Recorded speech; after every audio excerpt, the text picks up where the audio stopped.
Hello সবাইকে, আমি Raihan Rashid, Poland থেকে।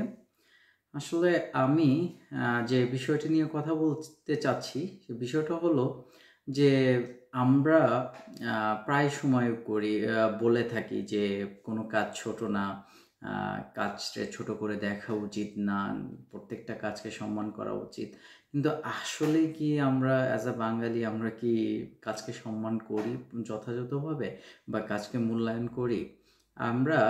আমি প্রায় সময়ই, যেহেতু আমি ইউরোপে আছি, প্রায় সময় আমার যারা কাছের শুভাকাঙ্ক্ষী আছে তাদের মধ্যে অনেকেই জিজ্ঞেস করে যে ভাইয়া আমি ইউরোপে আসতে চাচ্ছি, কিভাবে আসতে পারি, বিভিন্ন কিছু। তো দেখেন, ইউরোপে যারা আমরা আছি, বা যারা পুরা শুধু ইউরোপ না, আমেরিকা অথবা মিডল ইস্ট যারা আছেন, যে একটা হিউজ নাম্বার।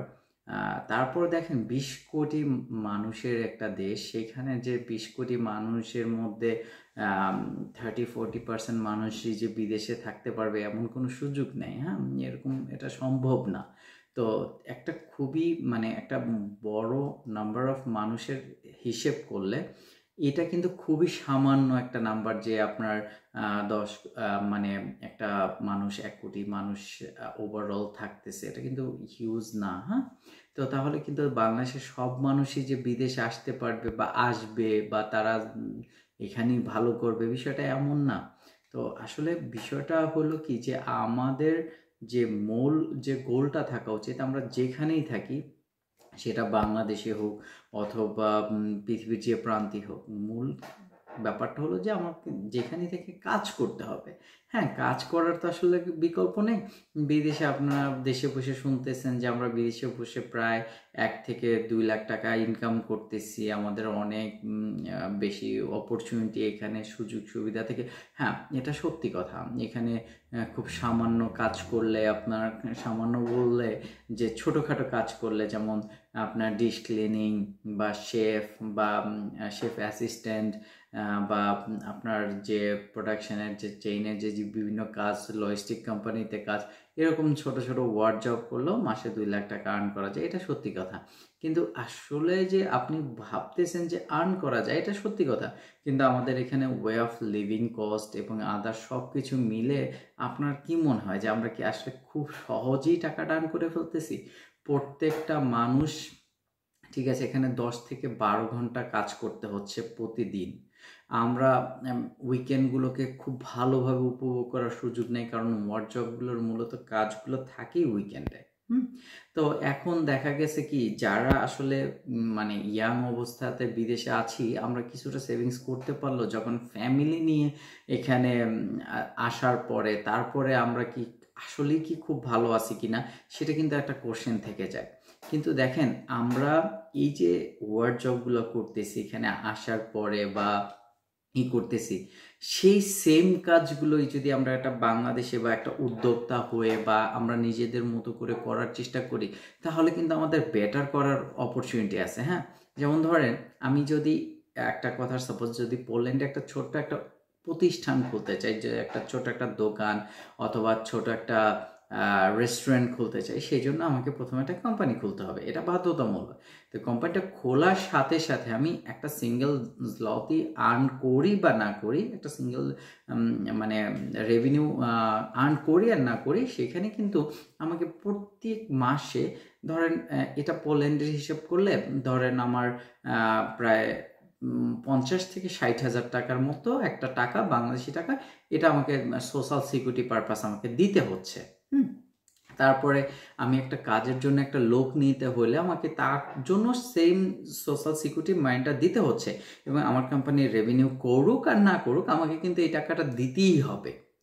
এবং সেটা দেখেন, আমরা এতটা ঝুঁকি বা এতটা সিস্টেম, শুধু পোল্যান্ড বলতে না, ইউরোপের প্রত্যেকটা দেশেই কিন্তু সেম সিস্টেম। তো এখানে অবশ্যই বিজনেসে অনেক অ্যাডভান্টেজ আছে, কিন্তু দেখেন বাংলাদেশে তো আপনি চাইলেই যে কোনো একটা কাজ নিয়ে বসে যেতে পারতেছেন। আমি বাংলাদেশে অনেক যারা চা বিক্রি করে, তারাও লাখ টাকার ইনকাম করার গল্প এখন ইদানিং খুব সহজেই শোনা যায়। কিন্তু আমাদের একটা মাইন্ডসেট হয়ে গেছে কি যে বিদেশে আসতেই হবে, দেন আমি আসলে ওই কাজটা করতে পারবো। এখানে স্টুডেন্ট হিসেবে এসে আমরা ম্যাকডোনাল্ডস বা কেএফসিতে কাজ করতে পারি খুব স্বাচ্ছন্দ্যে, আমরা রেস্টুরেন্টে একটা অ্যাসিস্ট্যান্ট হিসেবে কাজ করতে পারতেছি, ফুড ডেলিভারি করতেছি খুব স্বাচ্ছন্দ্যে। কিন্তু বাংলাদেশে থাকা অবস্থায় আমরা আসলে এই ধাঁচের কোনো কাজে আমরা মানে আমি তো ভাই পড়াশোনা করে ফেলছি, আমার তো এখন ডিপ্লোমা আছে, সো আমার পক্ষে তো এগুলো এখন আর বাবার কৃষিকাজে মানে খেতে যাওয়া সম্ভব না। আমাদের মেন্টালিটিটা এইরকম হয়ে গেছে। কিন্তু একটা জিনিস চিন্তা করে দেখেন যে আপনি সেই মানুষটাই আপনি এখানে কিন্তু যদি আমি স্টুডেন্টদের কথা বলি, স্টুডেন্ট এখানে আসতেছে, নিয়মিত ক্লাসে যাচ্ছে, ক্লাস শেষ করে যে জব করতে হচ্ছে, এই যে একটা কাজের ডিসিপ্লিন এবং নিয়মিত তাকে প্রেজেন্টেশন দিতে হচ্ছে, তার তার নিজের খাওয়া রান্না সেটাও কিন্তু তার কমপ্লিট করতে হচ্ছে, সব কিছু একটা ডিসিপ্লিন ওয়েতে সে চলতেছে, ঠিক আছে। কিন্তু বাংলাদেশে হলে কি হচ্ছে, আম্মু আমার কাপড়টা ধুয়ে দিও, বা বাবা একটু একটা কাজে যেতে বললো যে আমি এখন পারবো না, আমার এটা আছে, আমার ক্যাম্পাস আছে, আমাকে যেতে হবে। কিন্তু আমরা এইভাবে করে থাকি, ঠিক আছে, কিন্তু আমরাই কিন্তু ইউরোপে বা বিদেশের যে কোনো একটা দেশে যাওয়ার পরে কিন্তু ঠিকই আমরা সেই কাজগুলো করতেছি। দেখেন, আপনি বিদেশে আসার পরে কিন্তু খুব সহজেই যে আপনি সেটেল হয়ে যাচ্ছেন তা না, আপনাকে প্রতিনিয়ত প্রচণ্ড স্ট্রাগল করতে হবে। সেই স্ট্রাগলটার যে বেসিক যে ব্যাপার যে আপনি ভালো রান্না জানেন, না হলে আপনাকে খাওয়াবে কে এখানে?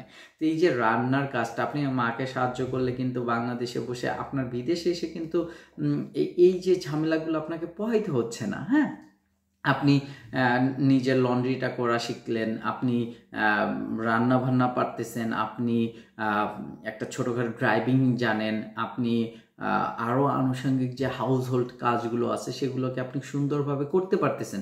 সেগুলো কিন্তু ইউরোপে দেখেন, আপনি যদি অনেক টাকার মালিকও হন তারপর কিন্তু আপনার গাড়ির একটা ড্রাইভার থাকবে না। আপনার গাড়িটা আপনাকেই ড্রাইভ করতে হবে, ইভেনচুয়ালি আপনার গাড়িটা আপনাকেই পরিষ্কার করতে হবে।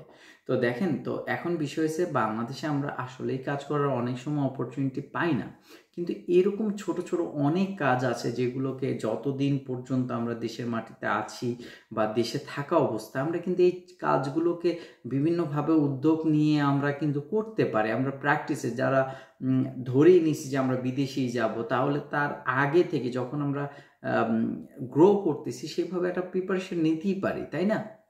কিন্তু আমরা একদম ফ্রেশার্স চলে আসতেছি, তারপরে আমাদের মানে চেষ্টা করতেছি, বাবা মায়ের টাকা নষ্ট করতেছি, সেটা নিয়ে কোনো রিসার্চ করতেছি না, এজেন্সিকে টাকা দিয়ে বসে আছি, তারপরেই আমরা এখানে আসলে আমরা মনে করি যে ভাই আমাদের জীবন তো সহজ হয়ে গেছে। ভাই এখানে জীবন অনেক সহজ, কারণ কি আপনি এখানে আসার পরে আপনি তো ডিসিপ্লিন হয়ে গেছেন, যেটা আপনি বাংলাদেশে কখনোই ছিলেন না।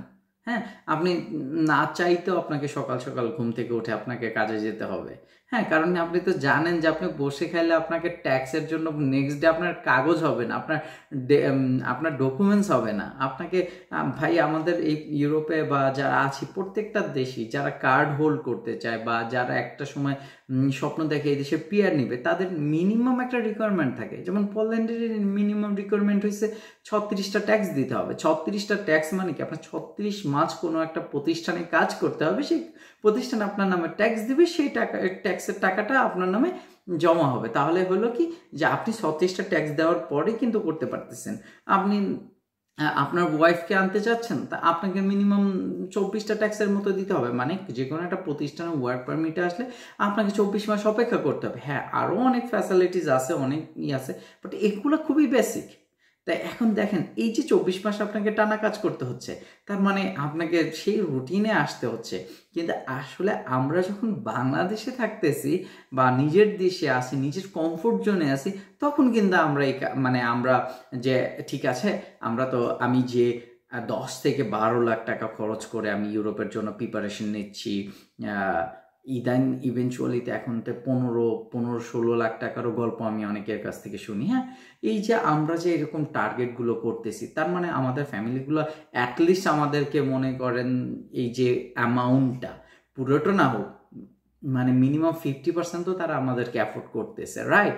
যে বা অ্যারেঞ্জ করে দিতে পারতেছে। তাহলে আমরা ছোটোখাটো কেন, আপনি 50,000 টাকা নিয়ে একটা ছোট একটা প্রতিষ্ঠান খুলে ফেলেন, যেখানে আপনার তো কোনো ট্যাক্স নিয়ে তো টেনশন করতে হচ্ছে না, আপনার সোশ্যাল সিকিউরিটি মানি নিয়ে টেনশন করতেছেন না। হ্যাঁ, আপনি বিদেশের জন্য চেষ্টা করতে থাকেন, বাট পাশাপাশি আপনি এই কাজগুলো করেন, ইভেনচুয়ালি সেই কাজটা আপনার তো এখানে আসে আপনার উপকার হচ্ছে। আপনি ভালো খাবার বানাইতে পারেন, আপনি ভালো ভালো একটা টেকনিক্যাল কাজ জানেন, আপনি সেটা তো আপনাকে মানে সাহায্য করবে এখানে আসার পরে। কিন্তু না ভাই, আপনারা পুরোপুরি ফ্রেশার্স থাকার চেষ্টা করেন, ভাই এখানে আছি কোথা থেকে শুরু করব, ভাই আপনি চেষ্টা করতে থাকেন, সময়ের দাম আছে, রাইট? আপনি এখানে আসার পরে যে ডিসিপ্লিন হবেন, এখানে পরিবেশটা এমন, ভাই আমরা যদি ছোট ছোট করে একটু চেষ্টা করি না, আমাদের দেশটাও হয়তো একটা সময় কিছুটা চেঞ্জ আসবে, রাইট? আমাদের ওই যে আপনি যখন ইউরোপে আসার জন্য একটা মেন্টালিটি রাখেন, তখন ইউরোপ সম্পর্কে তো ডেফিনেটলি কিছু না কিছু রিসার্চ করতেছেন, বা তাদের যে ল্যাভিশ মানে লাইফস্টাইলটা আছে সেটাও তো আপনারা সম্পর্কে কিছুটা আইডিয়া রাখেন। সেটা একটু প্র্যাকটিস শুরু করেন, সেটা কর্মক্ষেত্রে করেন বা নিজের দৈনন্দিন জীবনে করেন, দেখেন না একটু কাজগুলো কতটা সহজ হয়ে যাচ্ছে। ঠিক আছে? তাহলে আসলে যারা আমি আমার ব্যক্তিগত জায়গা থেকে বলি যে আমি আসার মিনিমাম 1.5 থেকে 2 বছরের আমার মানে অভিজ্ঞতাই ছিল না আমি ভালো করে রান্না কীভাবে করব। আমি খাবার নিয়ে অনেক কষ্ট করছি ম্যাক্সিমাম, কারণ কি তখন আমি মানে স্টুডেন্ট ছিলাম, কোম্পানি খোলার জন্য স্বপ্ন দেখতেছি, প্রচণ্ড দৌড়াদৌড়ি করতেছি, এইটা ওইটা ডকুমেন্টস নিয়ে দৌড়াদৌড়ি করতেছি, এরপরে যে আবার কাজ করতে হচ্ছে, মানে আমার ব্যক্তিগত জীবনের জন্য মানে দেওয়ার মতো আমার কোনো সময় ছিল না। তো এইভাবে স্ট্রাগল করতে হয়েছে। আজকে 4-5 বছর পরে একটা জায়গায় চিন্তা করতেছি নিজেকে, কিন্তু এই যে ব্যাপারগুলো এগুলো কিন্তু আপনাদের জন্য আরও সহজ হইতে পারে যদি আপনারা একটু আর্লি স্টেজে শুরু করে দেন। হ্যাঁ, তাহলে যারা মোদ্দা কথা হলো কি যে আমরা যতক্ষণ বাংলাদেশে আছি বা আমরা বাংলাদেশে মানে থাকাকালীন অবস্থায় যদি ইউরোপকে টার্গেট করি, ঠিক আছে, আপনি যদি কম্পিউটার ইঞ্জিনিয়ার হন বা আপনার যদি রিসার্চ টার্গেট থাকে, পড়াশোনা টার্গেট থাকে, সেটা স্পেসিফিক কেরিয়ারের উপর টার্গেট থাকে, সেটা ভিন্ন বিষয়। কিন্তু আপনি জাস্ট অ্যাজ আ ফ্রিল্যান্সার আপনি বিদেশে আসবেন, কাজ করবেন, টাকা কামাবেন, কোনো এইম নাই, বা আপনার এডুকেশনাল ব্যাকগ্রাউন্ড অত বেশি ভালো না, তখন আপনাকে আসলে কি এই বিষয়গুলোতে কিন্তু ফোকাস করা উচিত। হ্যাঁ, আপনার হাউস হোল্ড বিষয়গুলোতে একটু বেশ ভালোভাবে ফোকাস করা উচিত, এগুলোকে অর্গানাইজ করা শেখা উচিত। আপনার যে টেকনিক্যাল যে কাজের ধরনগুলো, যে আপনি একটু ইলেকট্রিক্যাল কাজ শিখতে পারেন, আপনি একটু মেকানিক্যাল কাজ জানতে পারেন। ভাই এখানে আপনার গাড়িটা রাস্তায় থেমে গেলে আপনার গাড়ির হুইল চেঞ্জ করতে কেউ আসবে না, আপনার ইন্স্যুরেন্স থাকবে, সেটা ডিফারেন্ট। বাট এই যে টুকটাক যে কাজগুলো আছে, যে ছোট ছোট যে বিষয়গুলো আছে, এগুলোর জন্য আপনার কাছে কেউ কিন্তু কখনোই সাপোর্টিভলি আসবে না। হ্যাঁ, এগুলো আপনার একান্ত নিজের কাজ, নিজেকেই করতে হবে।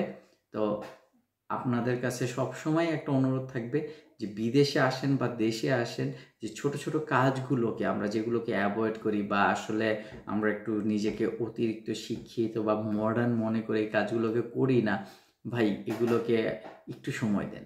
ঠিক আছে, এগুলোকে একটু ফোকাস করে এগুলোকে একটু শেখার চেষ্টা করেন, এগুলোকে অর্গানাইজ করার চেষ্টা করেন। ঠিক আছে? তো তাহলে দেখবেন যে ইউরোপের যে ইউরোপ বলেন বা আমেরিকা বলেন বা অন্য পৃথিবীর যে কোনো দেশে আপনাকে সেটেল হইতে একটু সহজ হবে, এবং কাজগুলো আপনি খুব সহজেই আপনার যে গোল বা টার্গেটটা আপনি পৌঁছে যাবেন। তো ভালো থাকবেন সবাই, কথা হবে অন্য কোনো ভিডিওতে।